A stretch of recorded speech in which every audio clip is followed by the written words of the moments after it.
Welcome to This Organized Life. If you're a mom, wife, or coffee lover seeking advice on how to reduce clutter and reclaim time, look no further than your host, Lori Palau, founder of Simply Be Organized and author of Hot Mess, a practical guide to getting organized.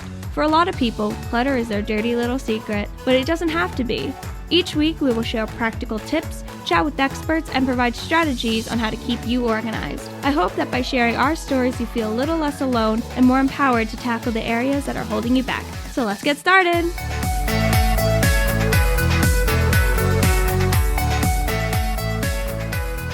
Hi, everybody, and welcome to today's episode of This Organized Life podcast. I am your host, Lori Palau, and I'm really excited because I'm joined today by one of my homies, my right arm operations manager, podcast producer.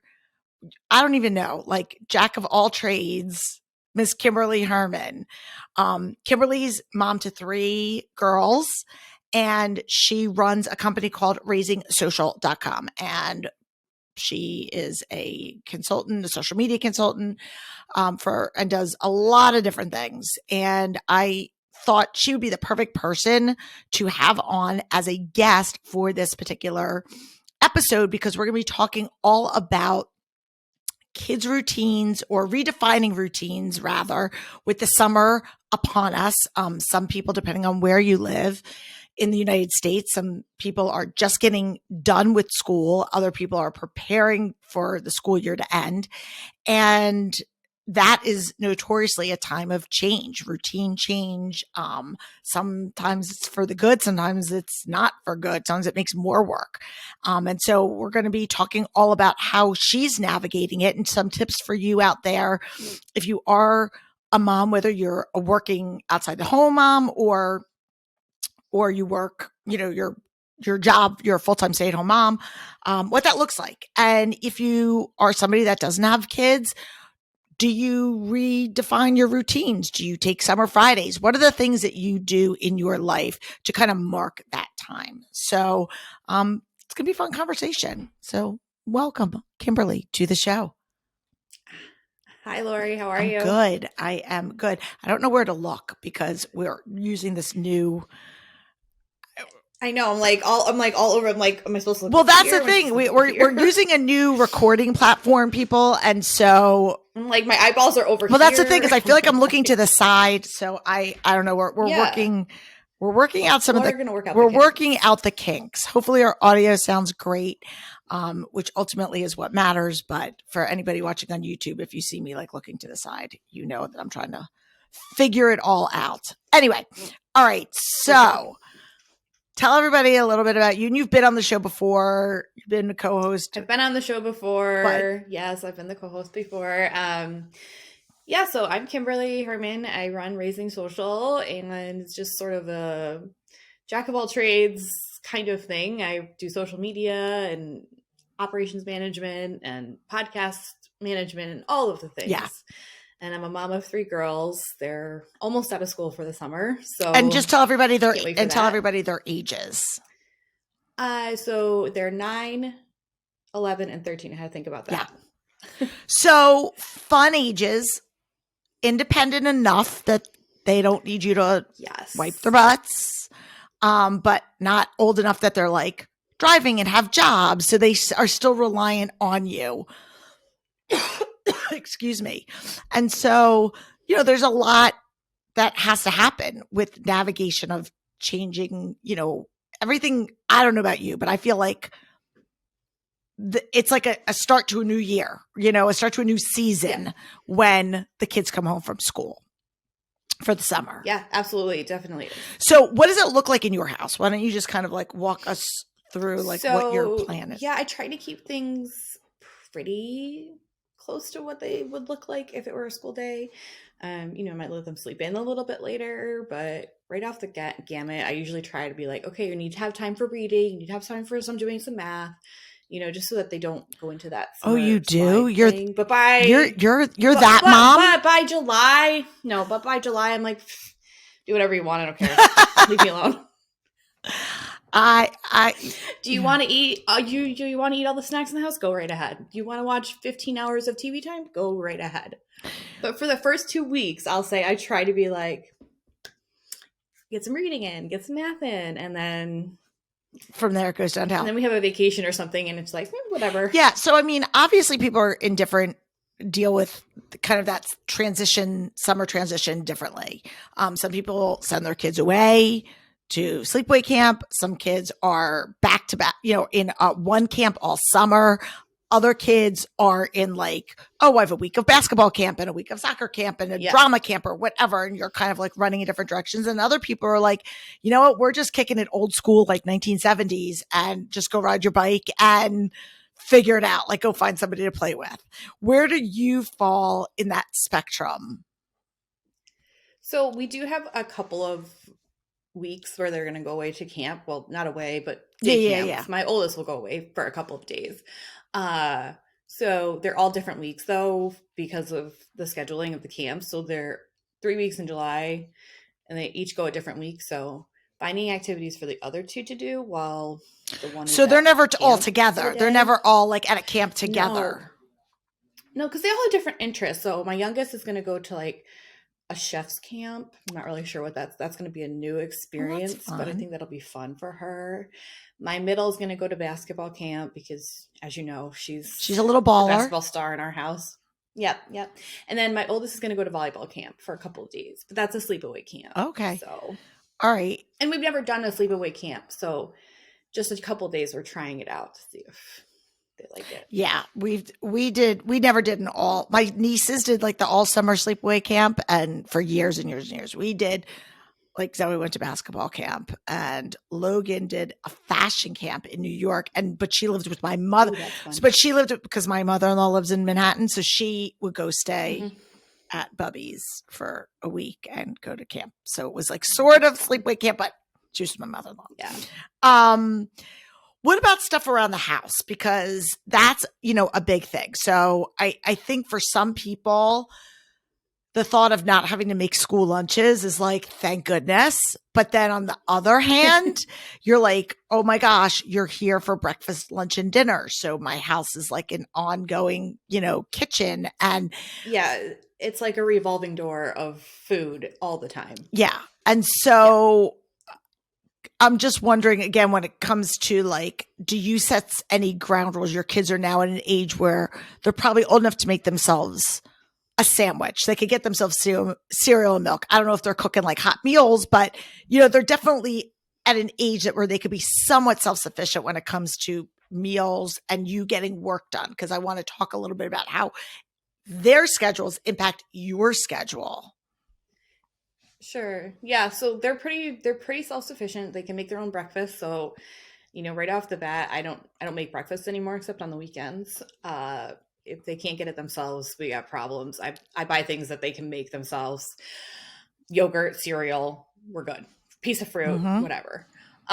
So in lunches, during the summer, it's kind of like I'm so ready to be done making lunches by the time June 15th rolls around that I will try to like give them ideas for lunch, but not necessarily make them lunch. Like there's food in the cabinet. There's food in the fridge. Eat when you're hungry. Don't when you don't. I'm not sitting there making you not hot lunch every day. If we have an activity planned, I'll make lunch. Right. But no. So, and then what about other like chores and responsibilities? Because I think this is an interesting one for parents specifically because people have different schools of thought on that. As you know, we just like did a deep clean in all of their rooms, which was a hassle, but it's fine. So now we have them like, you have to pass inspection to get your tablet and your phone and TV time and dessert and all the things. So in the mornings, after they go to school, we'll check their rooms and make sure it's all clean. So I'm hoping we can keep that going through the summer and like make your beds and I love that. Make sure all your trash is taken out. You got to pass inspection like boot camp. I was just going to say it is like boot camp. I love like boot camp. And obviously we're going to give them help because they're still at an age where they don't know how to clean. They don't know what that means. So, we're still going to give them help and, maybe you could make your bed a little bit better. Maybe you could clean up at night if you don't want to clean up in the morning, just so that they get into that routine. So I'm hoping we can keep that going, at least like make your beds, get your teeth brushed, get dressed for the day, and then help mom with one chore in the mornings. They all have their chores in the mornings right now. And just keep that going through the summer. Do you rotate the chores, or is it like? So we have been, okay, but the kids that our kids have, they've kind of settled on their chore. Okay. And so like my youngest, she's really good at unloading the dishwasher. It takes her 15 minutes, which drives me insane. But she does it. Oh, okay, bless. She does it. Okay, yeah. It takes her a long time. My middle does like the cat litter and animal waste, and then my oldest will feed the dog, take the dog out, all of those things. So they don't help with big things. Not really. They'll vacuum occasionally, but they don't help with like the big chunks. So we're just not ready to give them that's that okay. I think it's interesting because it's funny, and I was actually having a moment, a wrestling moment myself. It was yesterday with the dishwasher, because my youngest is home from college and for the summer, and so and she works at a restaurant, and so her shifts are usually like later in the day, so we let her sleep in a little bit, and Josh and I were like, okay, you have to, and she's great about it. We're like, want you to unload the dishwasher, walk the dog, like help out around the house. She's great with like laundry, and she's totally willing to do it. But she was sleeping in, and Josh was like, I wanted the dishwasher unloaded at like 7:30 in the morning. So I was like, don't unload the dishwasher, wait for her to do it. And I did. I waited for her to wake up and do it. But it was like a big struggle. I had this like talking to myself because I wanted to get it done. And I knew if like I could get it done, then I could put my coffee cup in the dishwasher. Like it affected all the other cycle of things. It really does. So it really does. I had to resist the urge. And again, my kid's 19. Like this is not like my first rodeo. I had to resist the urge to say, I'm just going to do it because it'll be quicker in the long run, in order to say, no, this is her responsibility and we have to let her do it in her time. Yeah. Just the other day, I was like, unloading the dishwasher should take you 2 minutes max. Like it should not take you 15 to 20 minutes to unload the dishwasher. I know. Oh, bless. And I, a lot of times, like if my husband goes to the office in New York, she'll be like, can I unload the dishwasher later in the afternoon? And I'm like, it kind of throws off the rest of my day, but yeah, all right. I guess it doesn't really matter. Well, did you explain to her why you wanted it? Because I think that's also a really important thing, is a lot of times kids, and this goes for adults, a lot of times your partner, spouse, whatever, they don't understand the why behind you wanting it done. Like I like the dishwasher unloaded first thing in the morning. We run it at night, unload it first thing in the morning. That way throughout the day, any dirty dish just goes in the dishwasher. So if you are not unloading it till later, it becomes a bottleneck, and then the dirty dishes sit in the sink. Yeah. And I don't like that. So there's like a method to the madness. And I find like explaining that a lot of times to give context, it's not just that I'm trying to be controlling and I want it done in the morning, but there's a reason behind why I want it done in the morning. Yeah. And we've told her, I've let her slide a couple of times, but I'm like, it's just easier for everybody if it gets done, because then it's not a whole production when I'm trying to make dinner or trying to get, after school snack or whatever the case may be. It's just easier if I can just put everything in the dishwasher, and then there's not this whole pile of dishes sitting all day long. Didn't you, on the last episode, which maybe was our Christmas one, when we were talking about like our best of episodes, weren't you talking about your grandmother or your mom? Somebody was saying how they actually let all the dishes pile up in the sink until like dinner. Yeah. I was like, did I imagine that? And, No, you didn't. No, she used to say to me, it's okay, honey. You can clean up. It was my grandmother. You can clean up about 4:00, in the little grandmother voice, because it doesn't really matter when you clean up. Your husband won't know because he's not home. He's at work. Well, and she said that's very early on in our marriage. So we've been married 15 years. So like very early on in our marriage.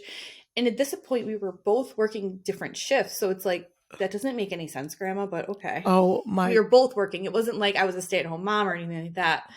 You know, oh my, she was very sweet about it, but it didn't really work for yeah. her. And then of course you throw off, now COVID and working from home. And Yeah. so, Yeah. Forget it. yeah, that's so funny. What about, so we touched a little bit on it. So what about sleep schedules? Because that was a big one for me. Yeah, I usually okay. let them stay up a little bit later, maybe an hour or so. Mm-hmm. I try to keep it in that same realm because it's really hard to transition them back to going to sleep earlier in the end of summer. It's like, why do you make me go to bed at 9 o'clock or 8 o'clock when I've been going to bed at midnight for 3 months? Right. You know, so we try to keep it very similar, a little bit later.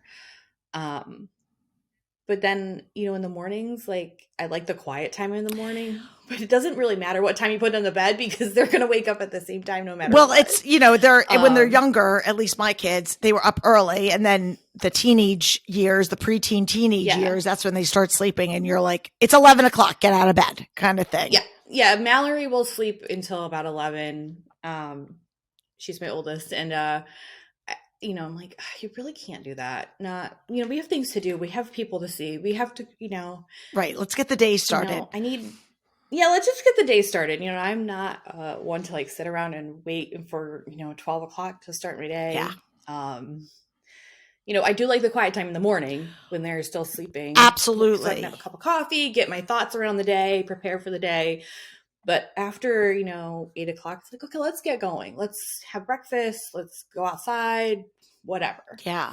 And so I think that for me, I remember just having a less hassled and busied morning was really nice. Now, I will say when my kids were in camps, sometimes it just shifted because instead of trying to make the bus, now I had to drive them to camp. So there were seasons, some summers, when my mornings were just as busy as they were during the school year because I had to now drive them somewhere. So now it actually added something to my plate as opposed to just saying, come on, we got to get ready to make the bus. And I didn't have to leave. Now I'm actually having to take them somewhere and maybe end my day early to pick them up. So it really, the summer can also impact, I don't want to say negatively, but it can have the opposite effect on your schedule.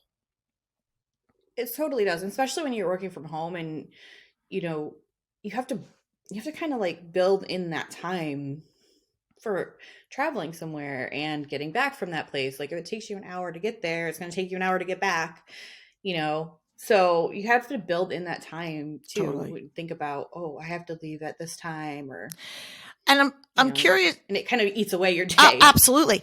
And I'm curious because, you know, I've had the pleasure, I would say, or the good fortune to either work for bosses before I had my own company that understood I needed level of flexibility, like to pick my kids up from daycare, or if they were, my summer routine shifted. So I had that. And then as my own boss, I'm able to just manipulate my schedule accordingly.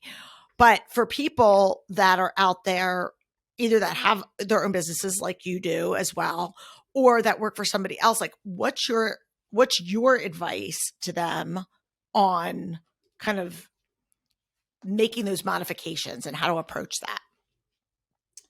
I think it's easy for me to say that I time block a lot of my day. Just a very loose, not packed to the brim time block, but just something where, okay, from 6 to 8, you know, I know the kids are going to be asleep and I'm just going to drink my coffee, prepare for the day, maybe check a few emails and just kind of wrap my mind around it. And then, you know, I like to have movement breaks in the morning. So I call everything a break because they do that at school. They'll say, oh, it's time for your movement break or whatever. So everything in my mind is like, okay, I'm going to take a movement break. I'm going to take an activity break. I'm going to take a work break. So that to me makes sense in my brain to chunk it out for each thing. And how long are those breaks? So, just to give people, are they like 10 minutes, 20 minutes? sometimes they're like bigger chunks of time where I can do like 2 hours or 3 hours. Like, so the whole thing will be, like, let's say 10 to 1 is a work break. I'm going to be working. The kids are going to be doing something independent. So it's more of a block, like a block. Reading. Yeah, like a block. But it's just like, that's how I classify it, as a break. It's not really a break per se, but it's more, that's what they call it in school. So I like to give them something similar. Right. Associate with. No, I gotcha. I like that because then in their mind, they can understand, especially if your kids are younger and you're trying to work and they're like, why can't you play with me? Or why can't I come in your office every 5 minutes to ask you a question? If they have that comprehension, I think that's really smart to be able to kind of use their language that they understand.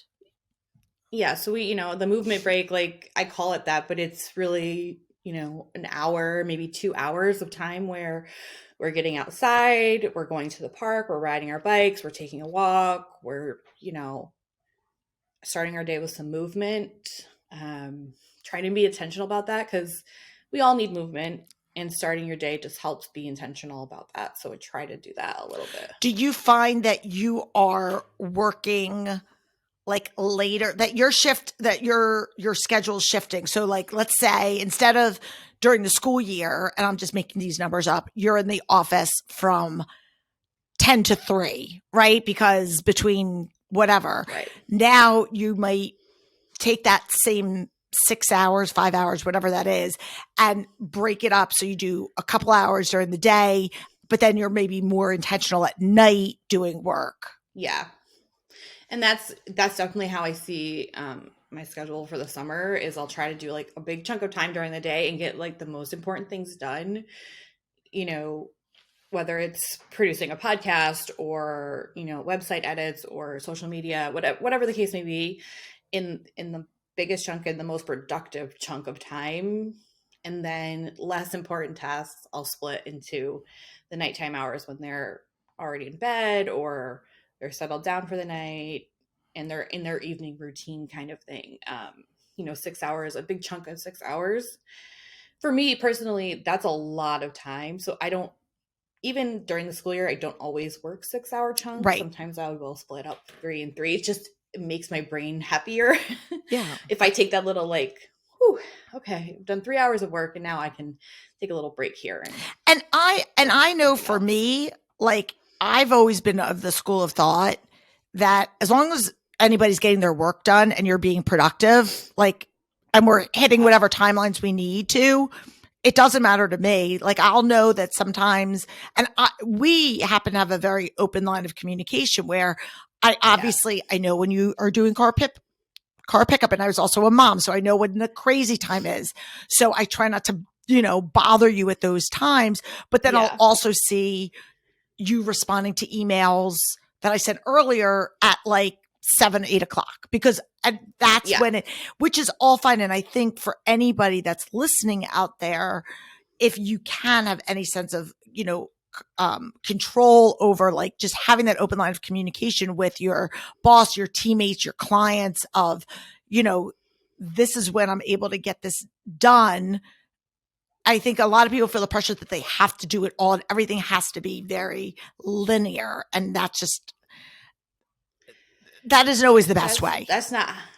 And if you're a working mom from home or you're a working mom at all, for that matter, your day isn't going to be linear. There's just no, unless you're, you have like an actual 9 to 5 job that you're going to, your day is not going to look linear. I mean, sometimes the school will call and say, hey, your kid's sick, got to come pick him up. Okay, well then everything that was on my plate is now dropped and we're going to take care of the sick kid, so your day isn't always going to look the same. Your day is not going to always look linear. And it's kind of embedding or being intentional about flexibility and just saying, okay, we're going to get this done at 8 o'clock tonight. I mean, there are days where it's like, wow, today got away from me. I need to catch up or, spend an hour answering emails. As long as something's urgent, I'll just say, okay, I'm going to respond to that later. Right. And you've had that conversation with me. You've been like, today was a dumpster fire. I didn't really get a lot done. I'm going to be playing catch up this weekend or whatever. And I totally get it, you know, and I think that that's an example of you having grace for yourself and understanding that like sometimes life goes sideways. And also sometimes life goes sideways, as opposed to trying to put this like fake pretense of like everything has happened, you know, that everything's great. Like just saying, hey, this is like, I got it under control, but it's going to have to wait because A, B, and C. And hopefully people work for cool people that will understand and say, yeah, no, I totally, that makes sense. And I think most people that I talk to, you know, once they say that relieves a level of burden on themselves or stress.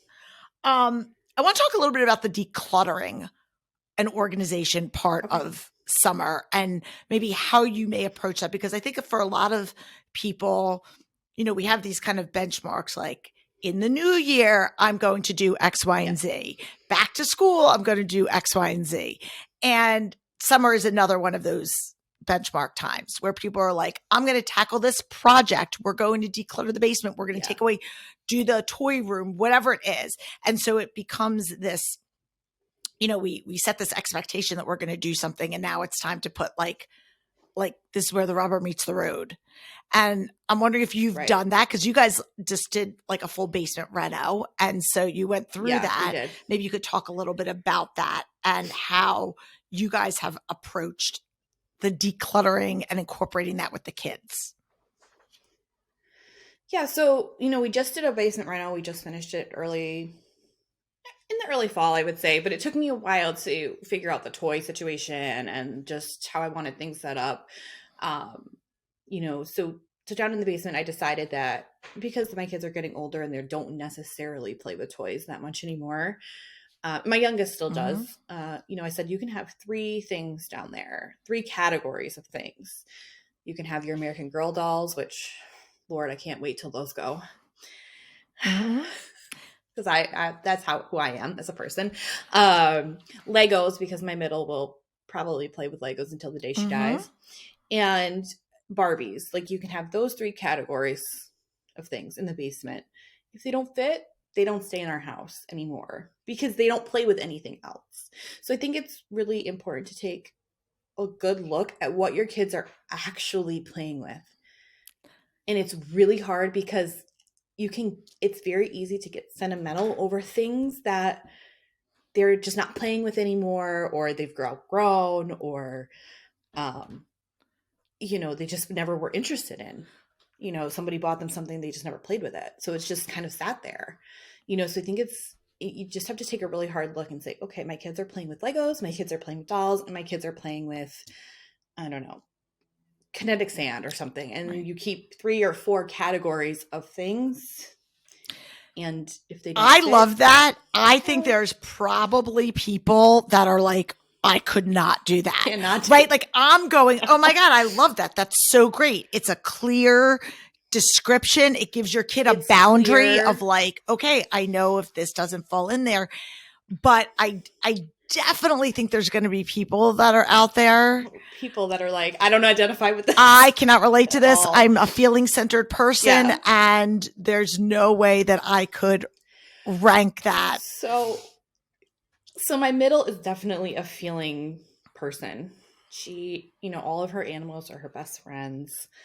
Her stuffed animals, not her. I mean, animals. Isn't everybody's stuffed animals their best friends? I mean, I have my 19-year-old that's like that. Yeah, let's go for it. So we did recently, when we did her big room clean out, we went through all of her stuffed animals because they're allowed to keep their stuffed animals in their rooms. And I said, listen, you cannot like all of these. You may love them, but you can't keep them all in your room. There's just too many. So I said, okay, you can keep, you know, let's go through the whole thing. So I'm like, keep or, you know, put in the bin for in a month. And if you don't think about it in a month, then we can donate it, bring it to like, you know, Did she do it? She did. Was it hard? Because I explained.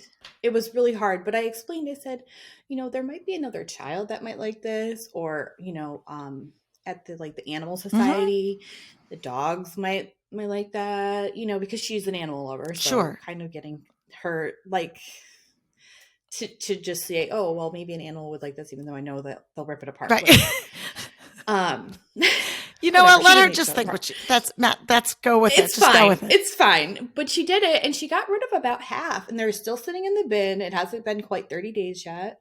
So, I'm waiting it out to see if she thinks about them or if she wants one or, anything like that. But I made them all do that after we did it with her. So they're all kind of sitting in a bin, just kind of waiting for time to run out. Yes. Essentially. Yes. But it's hard. It's hard when you're a feeling person and everything it means something. Oh my gosh. They think that your friends are going to be mad at you because you got rid of them. Yes. Like that's a thing. Grandma might be upset with me. Now we have a 24-hour. No, I'm thinking the stuffed animal. No, the stuffed animal's going to be upset. That Oh yeah, for sure. The stuffed like animal Mr. Barry is going to get upset that I stuck him in a bin. Yeah. Wow. I mean, that struggle's real, people. It is real, but I do think it's important for kids to understand that we go through phases and seasons, and again, we're talking about a consumption issue, but there has to be, in order to make room for new things, we have to let other things go, and that's a hard life lesson. Yeah, and it's hard to create those boundaries, especially with kids, because it's a lot of explaining why.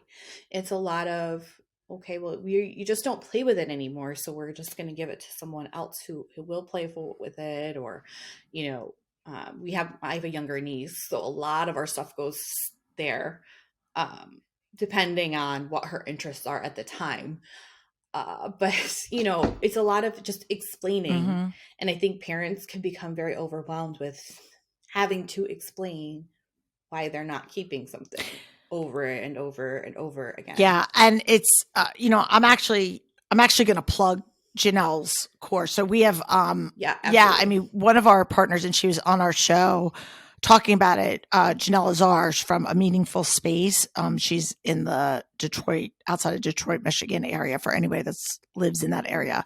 But she created this online decluttering kids course, with all kinds of strategies, tools, tips, modules, all the things for parents and kids and different age appropriate stuff, because it's sometimes really difficult as the parent to get through to your kid, and it's frustrating and you just want to get it done, and they have their own process that they're trying to navigate through, and you have a different agenda. Like you just want it to be completed, and you can oftentimes be really butting heads. And so having an objective third person or somebody else that could be the bad guy that you could point to, as opposed to it being you, oftentimes is very, very helpful. It really is. I know I was just at a client yesterday, and I've worked with her in a bunch of different rooms in her house. Yesterday we were doing the basement, and her daughter is now transitioning to more of a teen room, and she's got a lot of stuff. And she's like, I really want you to start working with her when she comes. I said, well, let's do it in the summer when she's done school. Yeah. And I don't work with kids in 4-hour blocks like I would an adult, like a 4 to 5 hour block. I do 2-hour blocks. And, we just start going through, and she's like, yeah, she'll respond better to you. You could say the same thing, but it's different coming from somebody else. It really is. It really is. And sometimes I will have my husband, because has a different frame of mind than I do, because for me, I'm just like, let's just get it out of here. I don't care. Because I get to a point where it's like, I just want it to be gone. I don't need it to be in this house anymore. And so I try to have him talk why do you think you need to keep this? What are you keeping it for? What's the purpose of it living in your room? Can it live in the house, but just not in your room? So your room isn't taken over by things. and preventing. I mean, we talk all the time, and obviously you know this, but for anybody that's kind of newer to our show, I always say clutter is really more about how it makes you feel, right? And so a kid in particular who might come in and have their room filled with stuff, tchotchkes, stuffed animals, Barbies, American Girl, Legos, whatever it is, and they know that they feel stressed or anxious or frustrated, they don't necessarily put two and two together. I mean, I have adults that don't necessarily put two and two together, realizing that a lot of that, their stress and anxiety results in clutter, and that it's this vicious cycle that the clutter then exacerbates the anxiety. Like it's just this hamster wheel that people get on. And it isn't until the clutter is gone from their room or their playroom that they find that they have the freedom to be more creative, to have more pretend play, to do the things that they want to do. But they just they don't know because they can't see the forest through the trees. And so that's why it's really important, I think, for parents to kind of lead by example and be incorporating it into just a lifestyle, as opposed to we're just doing this now. And then people see it more as like a punishment, even though we can do projects at certain times of the year. Yeah. I mean, even once we were done with the basement and I narrowed it down to those three things, like they actually go down there and play with the three categories of things, because it's simple for them. Right. Okay, I have three choices. It's not overwhelming. And, if they don't want to play with those three things, they're going to come up with some other sort of whatever, I don't know if you've ever seen kids play, but they'll take stuff from board games, they'll take stuff from card games and just do this whole mashup of things. They'll come up with something to play with if kids will get creative. Kids will get absolutely creative. And again, I mean, my girls are big, so I don't see it in my day to day anymore. But I mean, I go to clients' houses with kids, and again, especially girls, when it comes to like a lot of the creating a store or I'm creating a school. Yeah. And I just, in the world that I lived in and a lot of my clients that have girls, I see that being like, they really, again, like you said, they'll figure out a way to make it work. They don't need every single thing. Yeah. And they don't miss it. They don't, I know it's really hard to say, okay, narrow it down, but they don't miss it. It's a really challenging thing. And I know we've talked before about how I am as a person, and I'm just kind of like, I'm kind of cutthroat about things because you're not cutthroat. You're an Enneagram 8, so you're very decisive, and you don't like look back. You're like, I made my decision. It's done. It's done. Yeah, my husband, just the other day, I got rid of some kitchen utensils, and my husband said, aren't you going to use those? I'm like, they're sitting in the drawer, and I only use these on the counter. I never get the ones in the drawer, so I don't need them. Right. I don't need them, and then I put all the ones that were on the counter in the drawer because now there was a spot for them. And now your counter's open. How wonderful is that? And I think another thing I want parents to remember is, we all, or the majority of us, can struggle with decision fatigue. That's a real thing. Yeah. I mean, whether it's what am I going to wear, or what makeup am I going to use, or what hair product, like any category, decision fatigue sets in. Too many choices is not a good thing. Yes. And our kids are not immune to that. So we think about, we want to give our kids everything, and you want to have every single toy under the sun. And to a certain degree, that's working to a disadvantage. So again, limiting that, and whether it's you're ready to pull the trigger permanently or you just cycle things out, and say, you know what, they haven't really played with it. But I think it is important to remove the unnecessary and let them be a part of it. Yeah. I think having them. Oh yeah. We made them decide like what was going to go in the basement and what's going to stay. And, we kind of just said, okay, well, you don't play with these things. And so we had let them help us figure it out. And my kids are getting bigger, so toys are not coming in at the rate that they once totally were.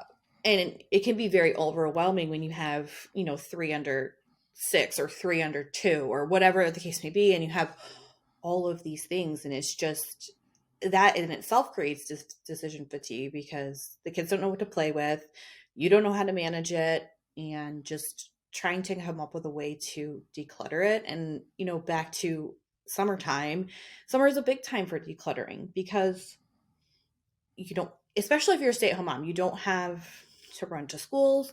You don't have to run here. You don't have to run there. You can set aside a couple of days where you can really tackle that decluttering process. Absolutely.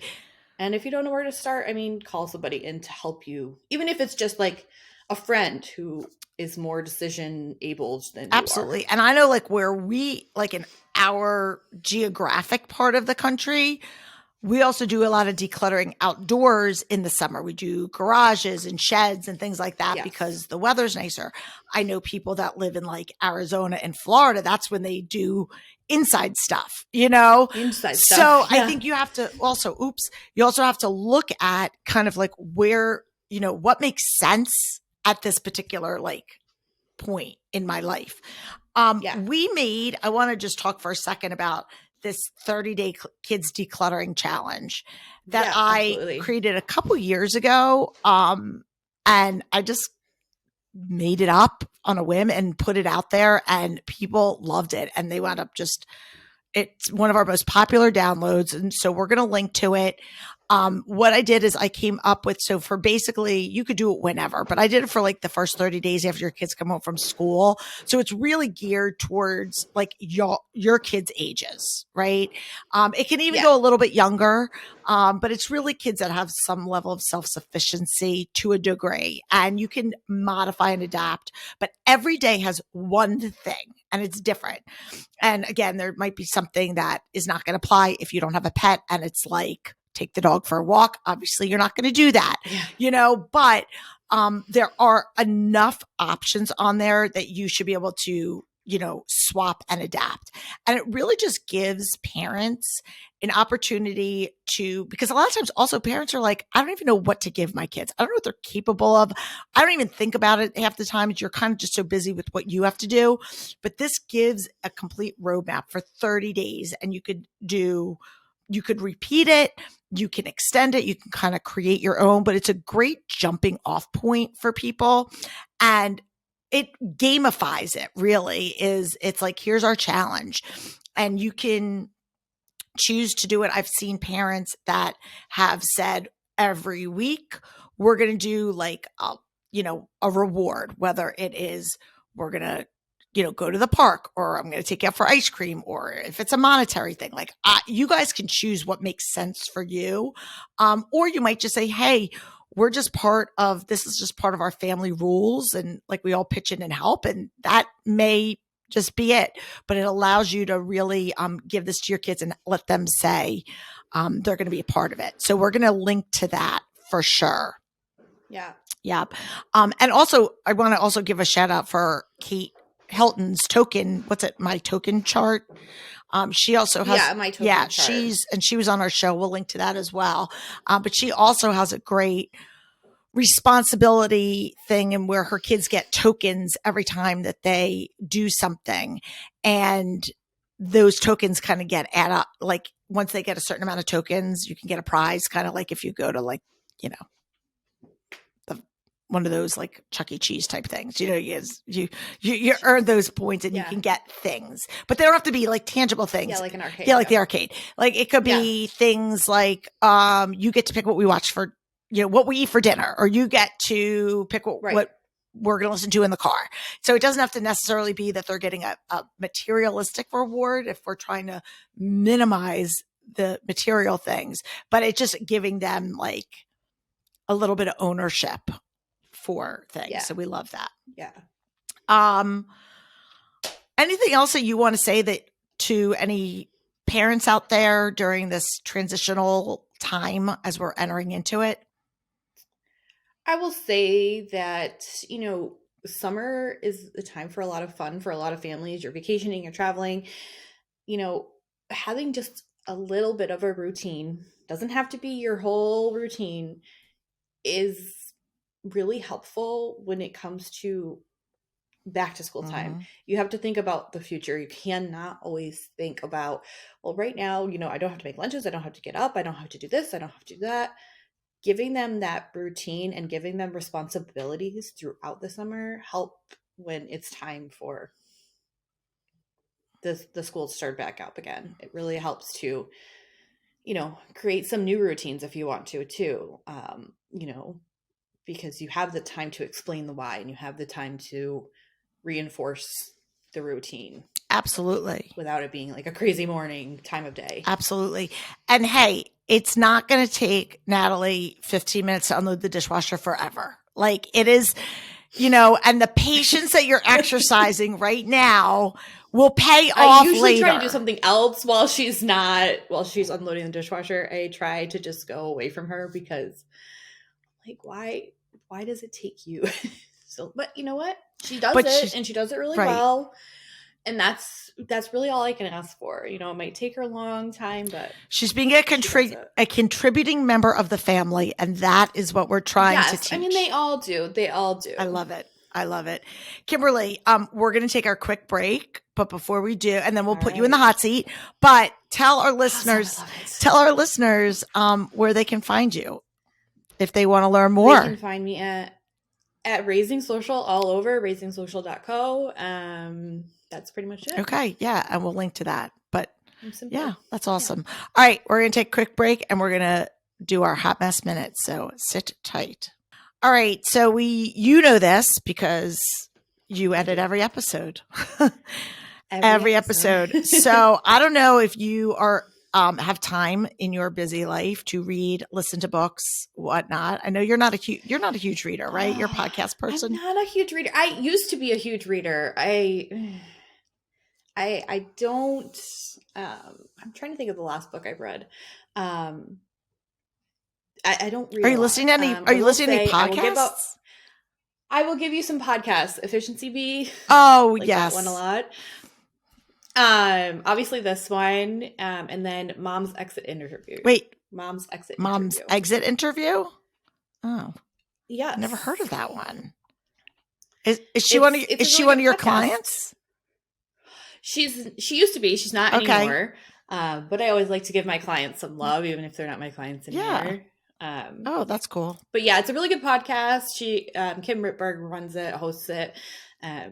It's just sort of like, moms or women that have shifted from a full-time work outside the home job to more flexible work. Oh my gosh. Why have we not connected? Yeah. So why have we not? I don't know. We need to make that. I don't know. We'll have to connect. We'll have to make that happen. Yes. All right. And in this season of your life, where do you feel like the biggest hot mess and where are you most organized? And we're doing it in that order because we're ending on a high note from now on. Okay. Hot mess. Let's see. Probably my closet. Oh.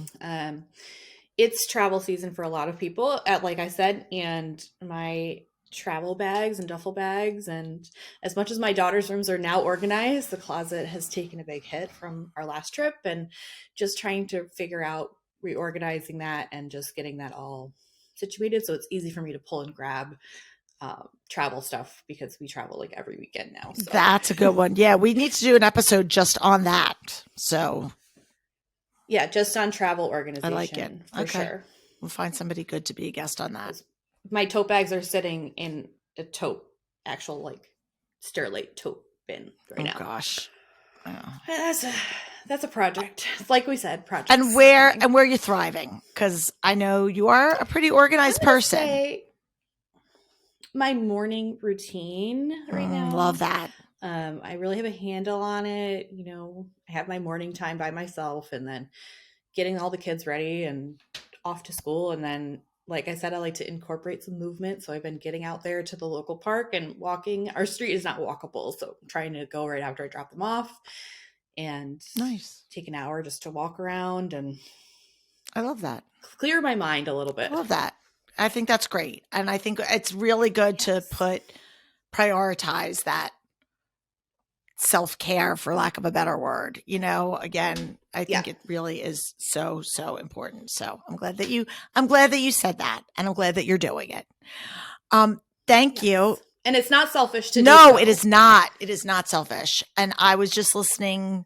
Side by side. And I appreciate it. I was listening to one of our previous episodes that we did, I don't know, like a month ago. And I was talking about, again, how I had this like crazy false narrative, pridefulness, like I can't take time for myself. And for why, for what? You know, so if you're listening out there, you can and you should take time for yourself. You can take an hour, or you can take 2 hours to yourself to get some exercise in, get some movement in, or whatever, you know, your hobby is. You have time to do that. Really cool. Exactly. Well, thank you for all that you do for me. Thanks for coming on and adding some perspective for our listeners out there, especially the working moms with kids, about how you navigate life. I think it's always helpful to hear from other people that are in the weeds with you. And if this is your first time tuning in, we are so glad that you're here. We're on Spotify, Apple, wherever you get your podcasts. Subscribe, follow, listen, and share this episode with a friend. We really appreciate it. The more people listen, the more our show grows, the more we can do for all of you. So until next week, I'm Lori Plow. Peace out. Thanks for tuning in. If you like this episode, please spread the love and share it with your friends. And if this is your first time joining us, make sure to click the subscribe button wherever you are listening so you never miss an episode. And while you're there, please leave us a review so other people know that our show is worth the listen. You can also find us on YouTube and Instagram at This Organized Life Podcast. And if you'd like to connect with us, you can head on over to our website at simply the letter B like boy organized.com, which is filled with tons of resources, including free downloads, checklists, links to our amazing organizing partners, and all of our digital offerings. I'll see you next week for another episode of This Organized Life.